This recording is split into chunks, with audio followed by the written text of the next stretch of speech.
At 4:50 in the morning on February 21, 1943, Brigadier General Paul Robinett stood in a shallow wadi 20 miles east of Tebessa, Tunisia, watching German panzers mass for an attack he knew would come within hours. The panzers belonged to General Field Marshal Erwin Rommel, the Desert Fox, the man who had driven British armies across North Africa for 2 years. Rommel had just spent 3 days smashing American forces through Kasserine Pass. Now he was coming for Tebessa, the main Allied supply base. If he took it, he would cut off thousands of American troops and capture enough fuel and ammunition to sustain his Afrika Korps for months. Robinett commanded Combat Command B of the 1st Armored Division. He had 48 Sherman tanks, 31 tank destroyers, 3 infantry battalions, and 11 artillery batteries. Against him, Rommel was bringing the 10th Panzer Division, elements of the 21st Panzer, and the Italian Centauro Armored Division. Maybe 120 tanks total, plus mechanized infantry and artillery. The numbers were close, the experience was not. Rommel had been fighting in North Africa since February 1941. His troops had won battles at Gazala, Tabuk, and dozens of smaller engagements. They knew the desert. They knew mobile warfare. They knew how to coordinate tanks, infantry, and artillery into combined arms attacks that had broken British formations repeatedly. The Americans had been in combat for exactly 9 days. Most had never seen a German soldier before February 14th. Most had never been under artillery fire. Most had never watched their friends die. Rommel knew this. 3 days earlier, before the attack began, he had written in his journal that the Americans were untested, poorly led, and would break easily under pressure. His staff shared this assessment. German intelligence reports described American units as disorganized, their commanders as inexperienced, their equipment as adequate but poorly employed. The Germans expected an easy fight. They had been right for 72 hours. Now they were about to be proven wrong. The first American unit Rommel destroyed was Combat Command A of the 1st Armored Division at Sidi Buz. The attack started at dawn. German armor came from 2 directions, bypassing American infantry positions on 3 isolated hills. The infantry could not support each other. They were too far apart. The Germans surrounded them, cut them off, and moved on to the American armor. Combat Command A of the 1st Armored Division commanded tanks at Sidi Buz. The unit had trained on tanks and coordinated armor tactics. The commanders knew what they were supposed to do: spread out, use hull-down positions, coordinate with infantry and artillery. The problem was that American tank doctrine in February 1943 was designed to fight other tanks. American doctrine said tanks should seek out enemy tanks and destroy them in tank-to-tank combat. Infantry would handle enemy infantry. Artillery would suppress enemy guns. Tank destroyers would defend against enemy armor breakthroughs. The Germans did not fight that way. German doctrine integrated everything. Their tanks worked with their infantry. Their infantry worked with their artillery. Their artillery worked with their tanks. They moved together, fought together, supported each other continuously. At Sidi Buz, American tanks fought alone. The infantry was on the hills. The artillery was behind the infantry. The tank destroyers were distributed among the infantry positions. When the German attack came, nothing worked together. The German 21st Panzer Division hit from the north. The Italian Centauro Division hit from the south. They coordinated their movements, converged on the American tanks, caught them between 2 fires. Combat Command A of the 1st Armored Division commanded tanks at Sidi Buz. The unit had trained on tanks and coordinated armor tactics. The commanders knew what they were supposed to do: spread out, use hull-down positions, coordinate with infantry and artillery. The problem was that American tank doctrine in February 1943 was designed to fight other tanks.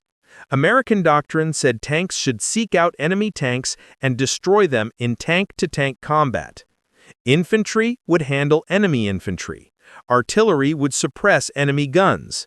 Tank destroyers would defend against enemy armor breakthroughs. The Germans did not fight that way. German doctrine integrated everything. Their tanks worked with their infantry. Their infantry worked with their artillery. Their artillery worked with their tanks. They moved together, fought together, supported each other continuously. At City Buzz, American tanks fought alone. The infantry was on the hills. The artillery was behind the infantry. The tank destroyers were distributed among the infantry positions. When the German attack came, nothing worked together. The German 21st Panzer Division hit from the north. The Italian Centauro Division hit from the south. They coordinated their movements, converged on the American tanks, caught them between two fires. Combat Command A of the 1st Armored Division fought for 4 hours. They knocked out maybe 12 German tanks. They lost 57 Shermans.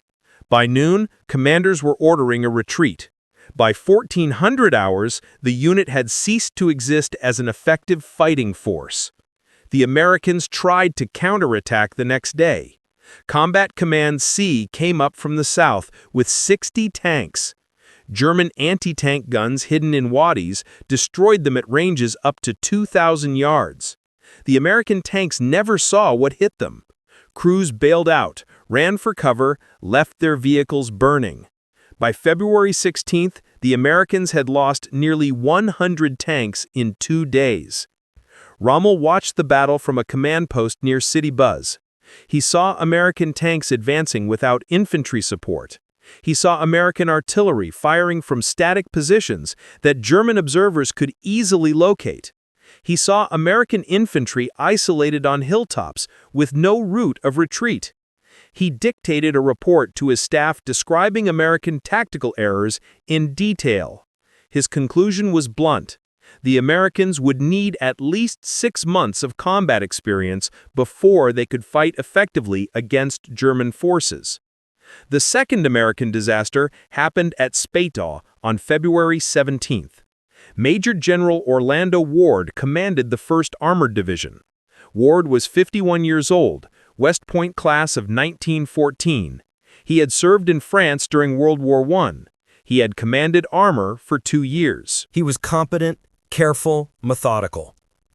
Methodical was the wrong approach. RML moved too fast. By the time Ward positioned his forces at Speytaw, German armor was already flanking the town from 2 directions. Ward ordered a fighting withdrawal. The withdrawal became a rout. American vehicles jammed the roads heading west. German artillery caught them in column, destroyed trucks and half-tracks, killed drivers who abandoned vehicles and ran. One American officer later described it as chaos. Men did not know where their units were. Officers did not know where the Germans were. Communications broke down completely. Ward lost another 40 tanks at Speytaw. He lost 29 artillery pieces.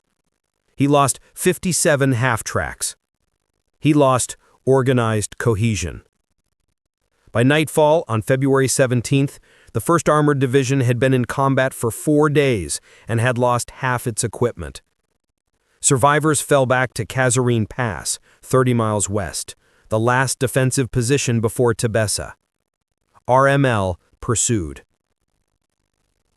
On February 19th, at 0450 hours, he attacked Kasserine Pass with the Afrika Korps assault group from the south and elements of the 21st Panzer Division toward Spia to the north.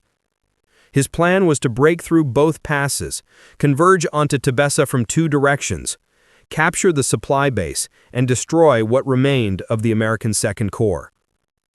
The defense at Kasserine Pass fell to Colonel Alexander Stark.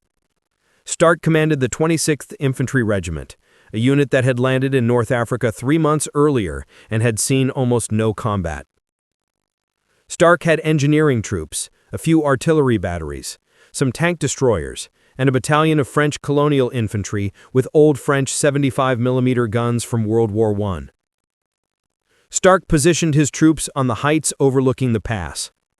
The pass itself was 2 miles wide, a gap in the Grand Dorsal mountain chain. The road through it led directly west to Tebessa.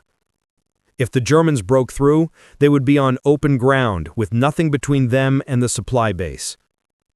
The German attack came in waves. First Stupe dive bombers, then artillery, then tanks and mechanized infantry moving up the valley floor. The French 75mm guns opened fire at 4,000 yards. They were old weapons, cast in 1917, but they still worked. German tanks took hits, stopped, burned. The first attack stalled. RML came forward personally. He found his commanders moving too slowly, too cautiously. He ordered them to attack more aggressively, bring up more artillery, commit the reserves, push harder. On February 20th, the Germans attacked again with twice as many tanks. They brought up 88mm anti-aircraft guns and used them in direct fire mode against American positions on the hills. The 88s could penetrate any American tank at 2,000 yards. They could destroy bunkers. They could kill infantry in foxholes. The Americans had nothing that could match their range and hitting power. By mid-afternoon on February 20th, German infantry had infiltrated the heights on both sides of the pass. American positions became untenable. Stark ordered a withdrawal. His troops pulled back 6 miles to a secondary position near the town of Thala. The Germans controlled Kasserine Pass. The road to Tebessa was open.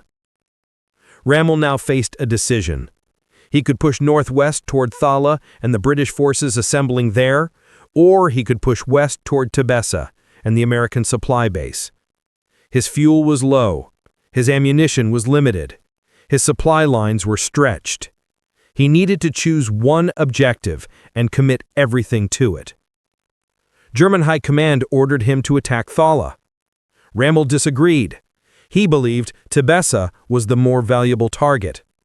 Capturing those supplies would sustain his forces for months. But orders were orders.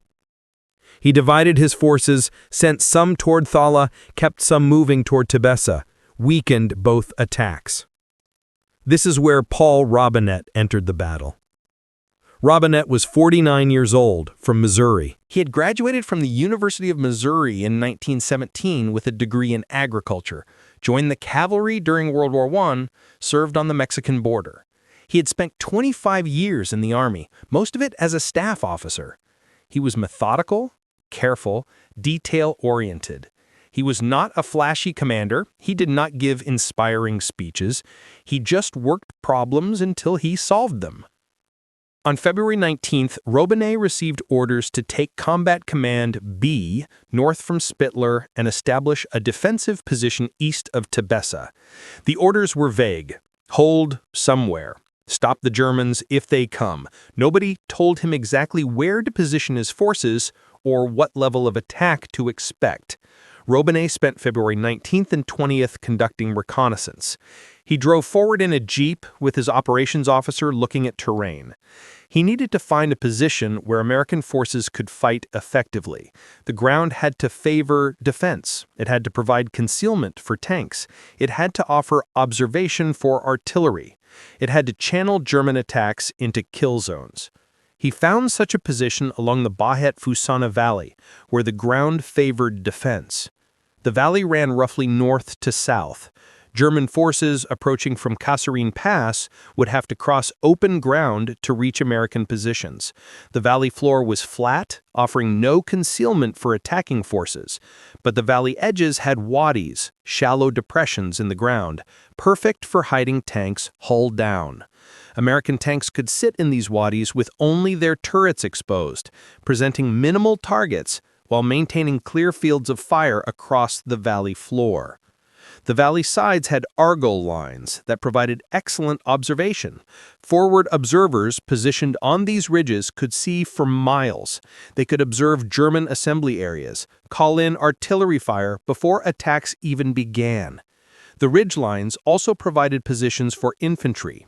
American infantry on the ridges could cover the tank positions with rifle and machine gun fire, preventing German infantry from infiltrating close enough to attack the tanks with grenades or demolition charges. There were defiles that would channel any German attack into predictable routes. The Germans would have limited options for maneuver. They would have to come across the valley floor or attempt flanking movements through narrow passes. Either approach would expose them to concentrated American fire. Robinett could position his forces to cover all likely avenues of approach. He positioned his tanks in defilade, hull down in wadis where only their turret showed. This reduced their exposure to German fire while maintaining their ability to engage enemy targets. The M4 Sherman tank had a low silhouette when hulled down. German gunners would have difficulty hitting them at range, but the Shermans could fire effectively. Their 75mm guns had adequate range and hitting power against German tanks at normal engagement distances. He positioned his tank destroyers forward as an outpost line. The M3 half-tracks with 75mm guns were vulnerable in direct combat.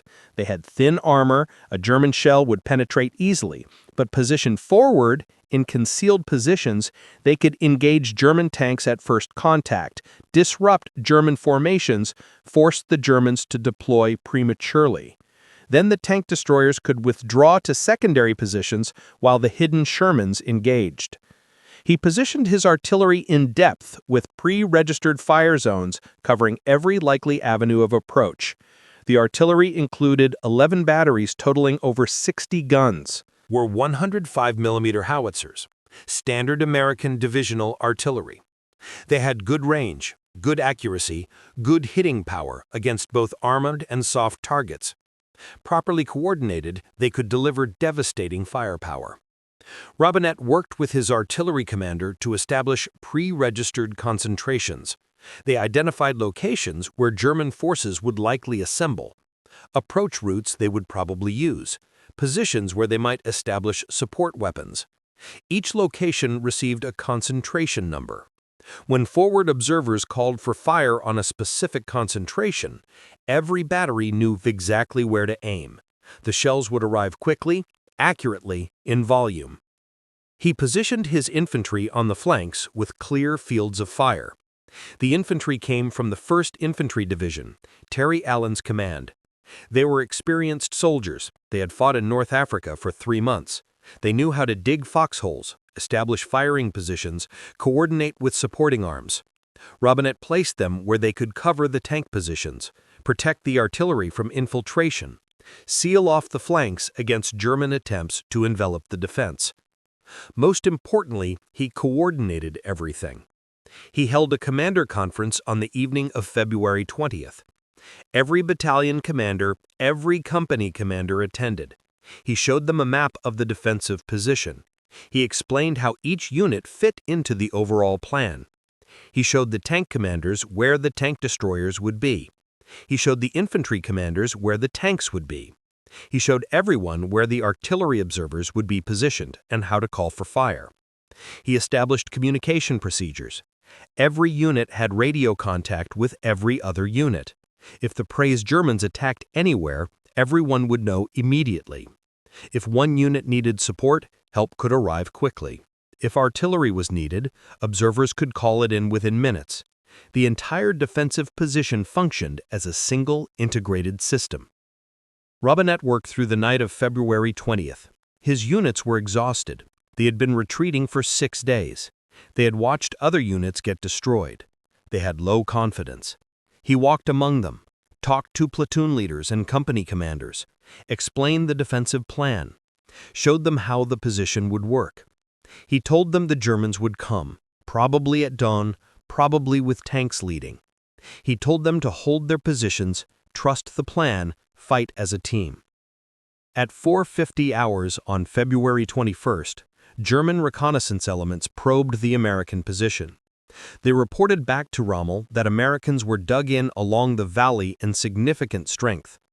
Rommel decided to attack anyway. He had momentum. He had veteran troops. He believed the Americans would break like they had broken everywhere else. He was wrong. The German attack came at 1400 hours on February 21st. 40 panzers from the 10th Panzer Division advanced up the valley floor with Italian Bersaglieri infantry and trucks behind them. They expected to find disorganized Americans retreating in panic like every other engagement. Instead, they found a coordinated defensive position. American tank destroyers engaged from the forward line at 1,500 yards. German tanks took hits, stopped, some burned. The panzers returned fire, knocked out several tank destroyers, kept advancing. The tank destroyers fell back to secondary positions. Then the hidden Germans opened fire from hull-down positions in the wadis. The Germans had not seen them. Suddenly they were taking fire from 3 directions. More tanks hit. More vehicles stopped. The Italian trucks carrying infantry tried to maneuver off the road. American artillery started falling. Pre-registered fire. Forward observers had called in concentrations. Shells landed among the trucks, destroyed them, killed infantry. The German attack stalled. Rommel came forward personally to assess the situation. He could see American positions clearly now. They were not retreating, they were not panicking. They were fighting from prepared positions with coordinated fire. His casualties were mounting. His fuel situation was critical. His ammunition was running low. He ordered another attack the next morning, February 22nd. Same axis, more force. Breakthrough to Tabasa. The attack on February 22nd hit at 11:25 hours after delays caused by fog. German tanks and Italian infantry pushed up the valley again. Again they met coordinated American resistance. Tank destroyers, tanks in defilade, artillery fire, infantry with anti-tank weapons. The Germans made some progress, reached within 2 miles of the American artillery positions. Then American artillery opened up with mass fire. 11 batteries, 132 guns, all firing on pre-registered coordinates. The valley floor became a killing zone. German tanks took direct hits. Infantry in the open were cut down by shrapnel.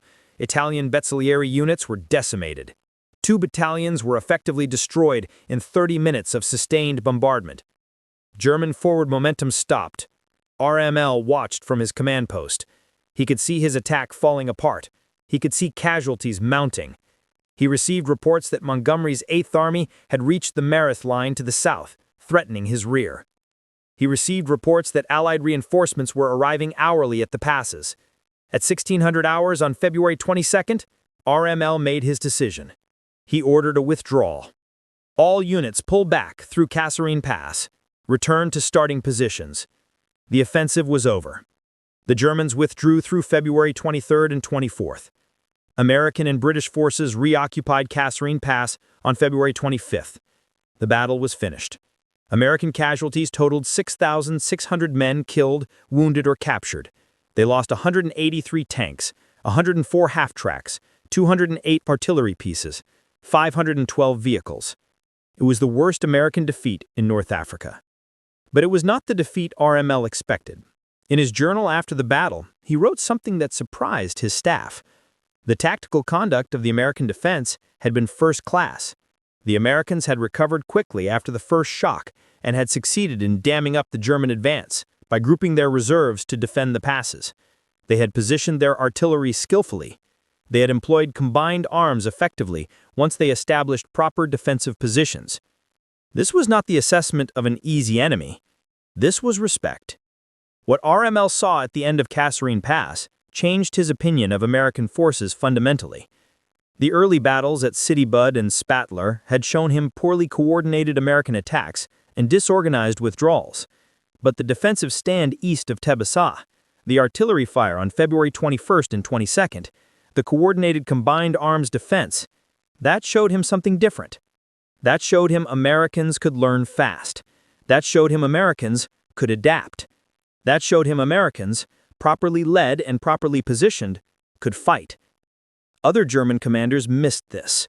They saw the first 3 days, the chaos, the retreats, the captured equipment. They concluded Americans were weak. That conclusion would cost them dearly later. Field Marshal Albert Kesselring, Rommel's superior, believed the Kasserine victory proved German forces could defeat Americans easily. He advocated for continued offensive operations in Tunisia. Most German staff officers agreed with Kesselring. They looked at the statistics. Over 6,000 American casualties, nearly 190 tanks destroyed, thousands of prisoners captured. They saw overwhelming German victory. Rommel saw the whole battle. He saw the first 3 days. He also saw the last 2. He saw how quickly Americans stabilized. He saw how effectively they used artillery once they established proper fire direction. He saw how well they fought from prepared positions with clear fields of fire and coordinated support. Most importantly, he saw the speed of adaptation. From chaos at City Bus on February 14th to effective defense at Tebessa on February 21st, 7 days. That speed of learning was unprecedented in Rommel's experience. The British had taken months to adapt after early defeats in North Africa. The French had never adapted after their defeat in 1940. The Italians had struggled with adaptation throughout the war. But the Americans had learned critical lessons in 1 week of combat. That worried Rommel more than any tactical victory could satisfy him. Rommel saw the whole battle. He saw the first 3 days. He also saw the last 2. He saw how quickly Americans stabilized. He saw how effectively they used artillery once they established proper fire direction. He saw how well they fought from prepared positions with clear fields of fire and coordinated support. Most importantly, he saw the speed of adaptation. From chaos at City Bus on February 14th to effective defense at Tebessa on February 21st, 7 days. That speed of learning was unprecedented in Rommel's experience. The British had taken months to adapt after early defeats in North Africa. The French had never adapted after their defeat in 1940. The Italians had struggled with adaptation throughout the war. But the Americans had learned critical lessons in 1 week of combat. That worried Rommel more than any tactical victory could satisfy him. Rommel saw the whole battle. He saw the first 3 days. He also saw the last 2. He saw how quickly Americans stabilized. He saw how effectively they used artillery once they established proper fire direction. He saw how well they fought from prepared positions, with clear fields of fire and coordinated support. Most importantly, he saw the speed of adaptation. From chaos at City Bus on February 14th to effective defense at Tebessa on February 21st, 7 days. That speed of learning was unprecedented in Rommel's experience. The British had taken months to adapt after early defeats in North Africa. The French had never adapted after their defeat in 1940. The Italians had struggled with adaptation throughout the war. But the Americans had learned critical lessons in 1 week of combat. That worried Rommel more than any tactical victory could satisfy him. Rommel wrote a second assessment 2 weeks after the battle. In it, he warned German High Command not to underestimate American forces. Americans had superior equipment, superior logistics, superior numbers. What they lacked was experience, but they were gaining experience rapidly. Each battle taught them lessons. They adapted faster than British forces had. Within a few months, Rommel predicted, American forces would be formidable opponents. German High Command ignored this assessment. Hitler and his staff believed the early Kasserine reports. Americans were weak, poorly led, would collapse under pressure. This belief shaped German strategy for the rest of the North African campaign. It also shaped German expectations for future campaigns in Sicily and Italy. The belief was wrong. Rommel knew it was wrong. He had seen the evidence. The battle had taught the Americans critical lessons. First lesson: combined arms coordination. American forces learned that tanks, infantry, and artillery had to work together continuously. Splitting them into separate task forces weakened everyone. Tanks without infantry support were vulnerable to infiltration. Infantry without tank support lacked mobile firepower. Artillery without forward observers could not respond to changing tactical situations. Everything had to work as an integrated system. Second lesson: proper positioning. Defensive positions needed mutual support, clear fields of fire, routes of withdrawal. Isolated positions got surrounded and destroyed. The infantry battalions on the hills at City Bas had been too far apart to support each other. German armor had bypassed them, cut them off, left them irrelevant to the battle. Proper positioning meant units close enough to provide covering fire with overlapping fields of observation, able to reinforce each other quickly. Third lesson: artillery effectiveness. American artillery properly coordinated with forward observers and pre-registered fire was devastating. It could stop German attacks cold. At Tebessa, American artillery had fired over 9,000 rounds on February 21st and 22nd. That weight of fire had destroyed German tank formations, disrupted infantry attacks, forced Rommel to withdraw. The artillery had proven to be the most effective weapon system Americans possessed, but it required proper coordination. Forward observers needed to be positioned where they could see. Fire direction centers needed accurate maps and communication with observers. Artillery batteries needed to be positioned with good fields of fire and protected from counterfire. Fourth lesson: leadership matters. The early disasters at Sitibaz and Spitla happened under confused command structures. Fredendall had split the 1st Armored Division into multiple combat commands, given them separate missions, failed to coordinate their actions. The successful defense east of Tebessa happened under clear command, with officers who understood their sectors and could coordinate their units. Robinett had unified command of Combat Command B. He knew every unit under his control. He knew the terrain. He knew his mission. That clarity enabled effective action. Fifth lesson: preparation beats improvisation. The early American responses were improvised, hasty, poorly thought through. Units were committed piecemeal without reconnaissance or coordination. The later responses were deliberate, carefully planned, rehearsed. Robinett had spent 2 days positioning his forces at Tebessa.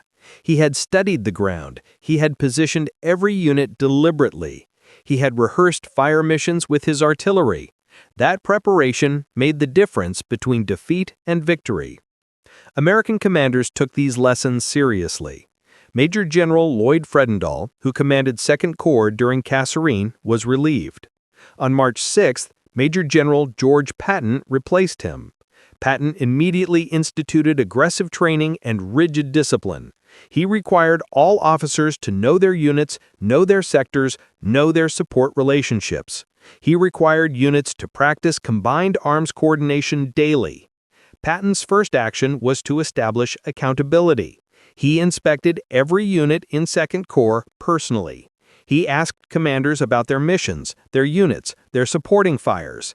If commanders could not answer immediately, Patton relieved them on the spot. Within 2 weeks, every battalion commander in 2nd Corps knew exactly what was expected. Clarity replaced confusion. His second action was to enforce standards. He required proper uniforms, clean weapons, military discipline. Soldiers who had grown sloppy during the retreat were brought back to standard. Patton believed discipline in garrison led to effectiveness in combat. He was correct.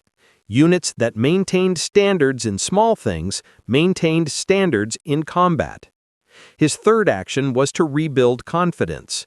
He visited forward positions daily. He talked to soldiers. He asked about their equipment, their training, their morale. He listened to their concerns. He made changes based on what he heard.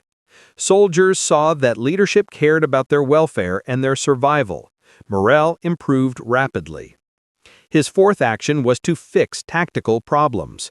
He required defensive positions to be properly sited, with mutual support and clear fire plans. He required infantry and tanks to train together until they understood how to support each other. He required artillery forward observers to work with every maneuver unit so they understood how to call for fire effectively. He required tank destroyers to practice ambush tactics from concealed positions rather than fighting tanks head-to-head. His fifth action was to prepare for offense. Kasserine had been defensive, but Patton knew 2nd Corps would need to attack. He required units to practice assault tactics, movement to contact, breakthrough operations. He required logistics units to practice rapid resupply during mobile operations. He required engineers to clear mines and build bridges under fire. Everything was rehearsed repeatedly until it became automatic. The results showed immediately. American operations resumed in mid-March 1943 with a methodical advance towards the eastern dorsal. On March 17th, Second Corps launched an offensive towards Gafsa. Patton's forces moved with coordinated combined arms. Infantry secured high ground while tanks provided mobile firepower. Artillery prepared each objective before troops advanced. The capture of Gafsa on March 17th was unopposed. German forces had withdrawn eastward, but Patton did not pause. He pushed Second Corps forward immediately. On March 18th, American forces secured Elvitar, an oasis town 30 miles east of Gafsa. The 1st Infantry Division, under Major General Terry Allen, established defensive positions in the hills surrounding the oasis. The Germans counterattacked on March 23rd. The 10th Panzer Division, the same unit that had smashed American forces at Sidi Bouzid 5 weeks earlier, came west with 50 Panzers and mechanized infantry. They expected to drive the Americans back like they had done in February. They were wrong. American artillery opened fire at maximum range. Forward observers positioned in the hills had clear fields of observation across the valley approaches. They called in concentrations on German assembly areas before the Panzers even began their attack. Shells fell among the tanks. Some were hit, others were forced to maneuver. The attack lost cohesion before it started. The Panzers came forward anyway. They advanced across open ground toward American positions. American tank destroyers, positioned hull down on reverse slopes, engaged at 1,500 yards. The tank destroyers were the same M3 half-tracks with 75mm guns that had failed at Sidi Bouzid. But now they were properly positioned, with clear fields of fire and infantry support on their flanks. They knocked out German tanks systematically.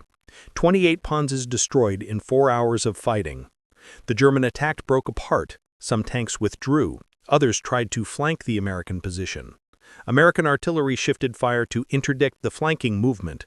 More German tanks were hit. The attack stalled completely. By evening on March 23rd, the 10th Panzer Division had withdrawn with heavy losses. The Americans held Elgitar. This was the first time American forces had decisively defeated a German armored counterattack. The difference from Sidi Bouzid was stark. Same German division, same American equipment, but completely different outcome. The change was leadership, training, and preparation. Patton had spent 4 weeks rebuilding Second Corps. The results were visible on the battlefield. The Germans attacked Elgitar again over the following week. Each attack failed. American defensive positions were too strong. American artillery was too effective. American infantry and armor worked together too well. By early April, German forces in southern Tunisia were retreating eastward toward their final defensive lines. Rommel did not command at Elgitar. He had been evacuated to Germany on March 9th for medical treatment, but he heard the reports. American artillery devastated German armor. American defensive positions were properly coordinated. American forces held against everything the Germans threw at them. This was exactly what he had predicted. The Americans in March 1943 were not the same Americans from February. They had learned, they had adapted, they had taken the lessons from Kasserine and applied them systematically. Patton had rebuilt Second Corps into an effective fighting force in 30 days. Rommel understood this faster than any other German commander. He understood it because he had seen the transition happen in real time during the Kasserine battle. He had seen Americans break at Sidi Bouzid, panic at Spitler, then stabilize and fight effectively east of Tebessa. The difference was not in the soldiers, it was in the leadership and the preparation. American soldiers properly led and properly positioned fought as well as anyone. This understanding shaped Rommel's later assessments of Allied capabilities. When he returned to Europe and took command of Army Group B in France in late 1943, he repeatedly warned Hitler that Allied forces, particularly American forces, should not be underestimated. He argued that Germany's only chance in Normandy was to defeat the invasion at the beaches before Allied forces could build up strength inland. Once established, properly supplied Allied forces with their superior equipment and artillery would be impossible to dislodge. RML's strategic assessment was based on mathematics and logistics, not mystical beliefs about German superiority.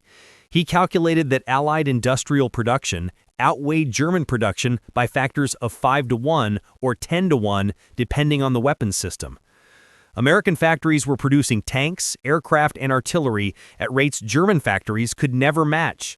American logistics were bringing those weapons across the Atlantic Ocean despite German submarines.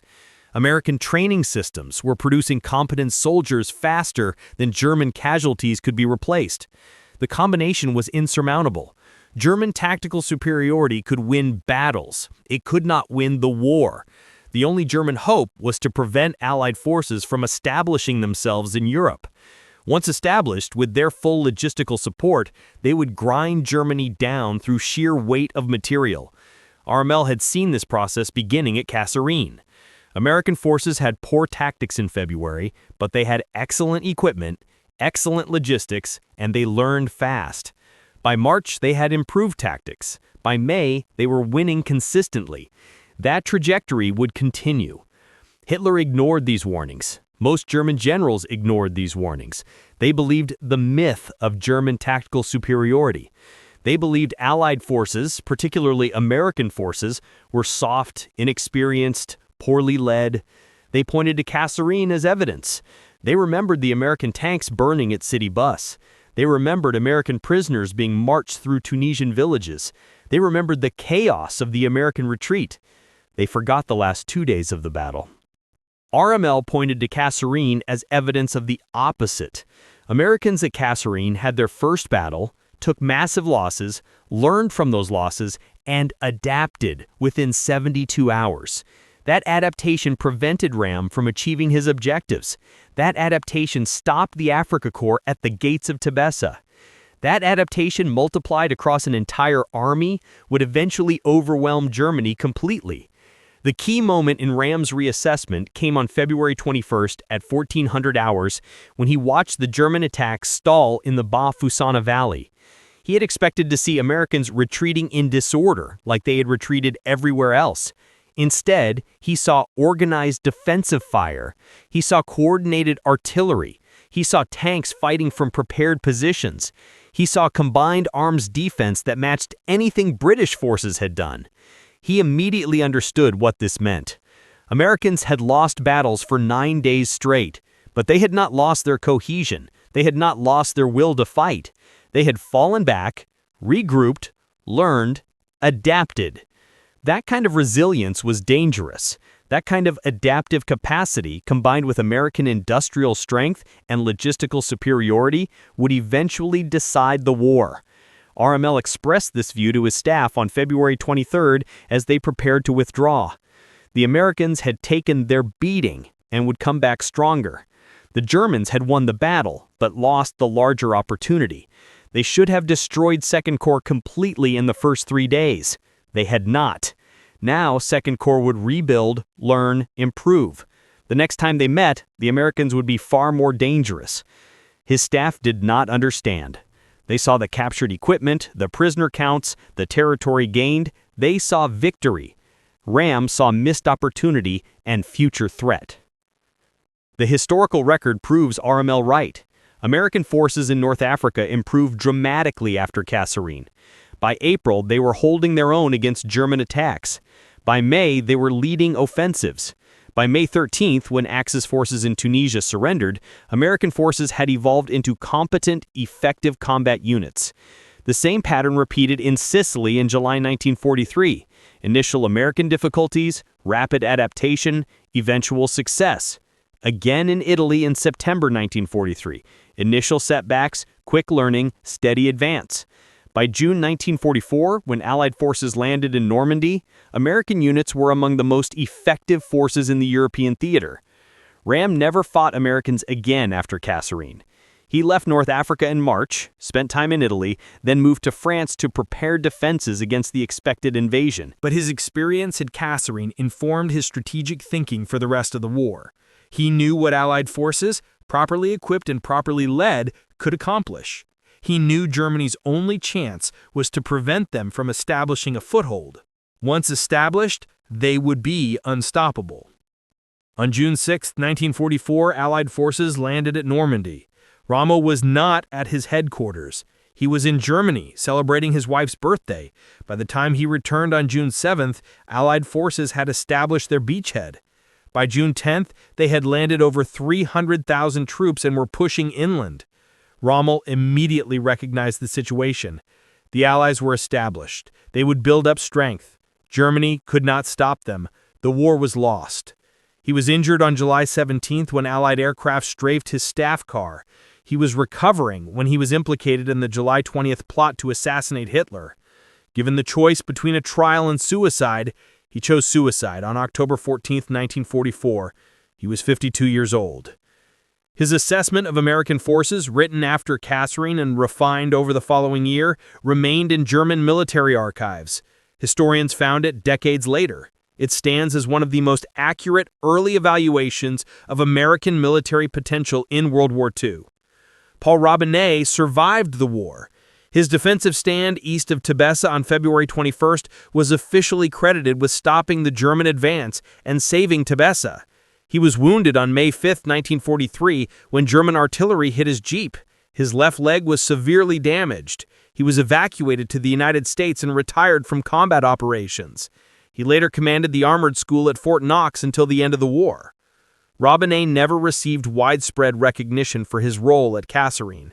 The battle was remembered as an American defeat. The early disasters at Sidi Bouzid and Spitler dominated the historical narrative. The successful defensive stand that stopped RML was overshadowed by the earlier losses. But Robinett knew what he had accomplished. His careful preparation, his coordination of combined arms, his deliberate defensive positioning, these had stopped the Desert Fox at the moment when German victory seemed inevitable. He had shown that Americans, properly led and properly prepared, could defeat German forces on equal terms. George Patton knew it too. When he took command of 2nd Corps in March, he met with Robinett and asked for detailed debriefs on the defensive actions east of Tebessa. Patton used those lessons to rebuild 2nd Corps.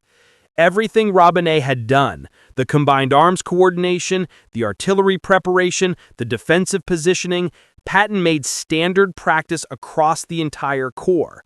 By May 1943, 2nd Corps was a different force. They advanced across Tunisia, fought through German defensive lines, captured thousands of prisoners. On May 7th, they entered Basur. On May 13th, all Axis forces in North Africa surrendered. Total prisoners captured? 275,000 German and Italian soldiers, more than were captured at Stalingrad. The transformation took 12 weeks, from the disaster at Kasserine in mid-February to total victory in mid-May. 12 weeks of learning, adapting, training, fighting. 12 weeks that proved RML's assessment correct. American forces were not inferior to German forces. They were inexperienced. Experience could be gained. Lessons could be learned. Mistakes could be corrected. The speed of that learning process determined outcomes. At Kasserine, Americans learned in 72 hours. At Sidi Bouzid and Spitler, they fought poorly. East of Tebessa, they fought well. That transition, compressed into 3 days of combat, showed what American forces were capable of when properly led. RML saw this. Most German commanders did not. That difference in perception shaped how different commanders approached the war. RML advocated for realistic assessments and defensive strategies based on Germany's deteriorating strategic position. Other commanders advocated for offensive operations based on assumed German superiority. The offensive approach failed repeatedly in Tunisia, in Sicily, in Italy, in France. German forces attacking well-prepared Allied positions suffered heavy casualties and gained little. The defensive approach worked better, but could not change the strategic situation. Germany lacked the resources to defeat the combined Allied forces regardless of tactics. By early 1944, Rommel had concluded the war was unwinnable. His experience at Kasserine had taught him that Allied forces, once established and properly supplied, could not be defeated by tactical superiority alone. Germany needed a political settlement. Germany would not get a political settlement, therefore, Germany would lose. He was correct. But his correctness changed nothing. Germany fought on until May 1945.